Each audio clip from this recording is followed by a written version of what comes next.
The quiver in her voice lingered in my ears as she uttered words that turned my world upside down.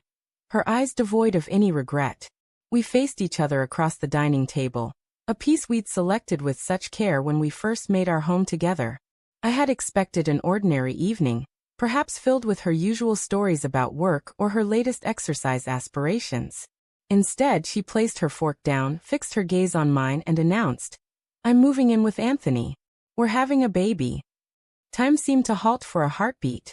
My wife, the bedrock of the life we'd built, had just obliterated its core with one devastating sentence. At first, I thought it was a heartless jest. A shaky laugh escaped me, waiting for her to break into a grin, but her expression remained unyielding, resolute. She meant every syllable. My chest felt compressed, as if a boulder had pinned my heart. The first question I stammered wasn't why, it was when. When had she decided our sacred promises were worthless? When had Anthony, her so-called colleague, surpassed the husband who'd stood by her through every storm? She didn't flinch. She confessed the affair had been unfolding for months, that she was weary of feigning contentment in our shared life. I wanted to unleash my rage, to yell until my voice gave out, but I held back. I sat there, almost numb, absorbing her words in eerie silence. Unlike the cinematic betrayals where the wronged spouse overturns furniture or storms off, I stayed calm, perhaps unnervingly so. My composure seemed to unsettle her. She'd prepared for me to beg, to cry, to fight for her to remain. Instead, I let her revelation linger in the air, unanswered. Then I asked the question that stopped her cold. "Did you honestly believe I wouldn't notice?" That's when I caught it, a brief flicker of fear in her eyes. The truth was, I'd known about Anthony for a while. The late-night work calls, her newfound obsession with her looks, the way her phone became an extension of her hand. I'd seen it all. I'd even followed her one night, watching as she slipped into his apartment. I'd been steeling myself for this moment, though the pain still sliced like a razor. What she hadn't expected was that I was already ahead of her. She thought she was dismantling my reality, but she was only confirming what I'd already unraveled. She tried to justify herself, saying Anthony had reignited a passion in her, offering the thrill and affection she felt our marriage lacked.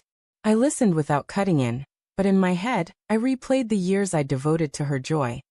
The grueling hours, the overtime, the ambitions I'd shelved to build the life she wanted.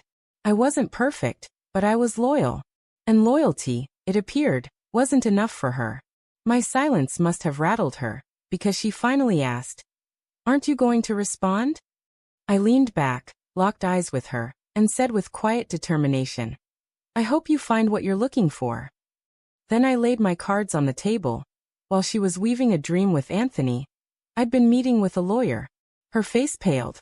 She'd expected me to be broken, to cling to her. Instead, I'd already paved the way for my exit. I informed her I'd gathered proof of her betrayal, that divorce papers were nearly complete, and that she'd receive only what the law deemed fair. Her fantasy world crumbled in an instant. Tears welled up then, not from guilt, but from fear. Fear that the stability I'd provided would vanish, fear that Anthony, her supposed savior, might buckle under the weight of real responsibilities like fatherhood and finances. She begged for a chance to discuss it, but I shook my head. "This was your choice," I said. "Now you live with it." The weeks that followed melted into a haze. She packed her things and moved into Anthony's place. I signed the divorce papers with a steady hand. People often assume heartbreak leaves you in pieces, but for me, it was strangely liberating. I'd already grieved the death of our marriage before her confession. By the time she left, I was looking forward. Months later, a shared acquaintance mentioned that her life with Anthony wasn't the dream she'd envisioned. The pressures of bills and her pregnancy had frayed their connection, and rumors hinted he wasn't as committed as she'd believed. It didn't surprise me. Men like Anthony flourish in shadows but falter in the light of responsibility. I didn't gloat over her struggles. I simply felt a deep sense of finality.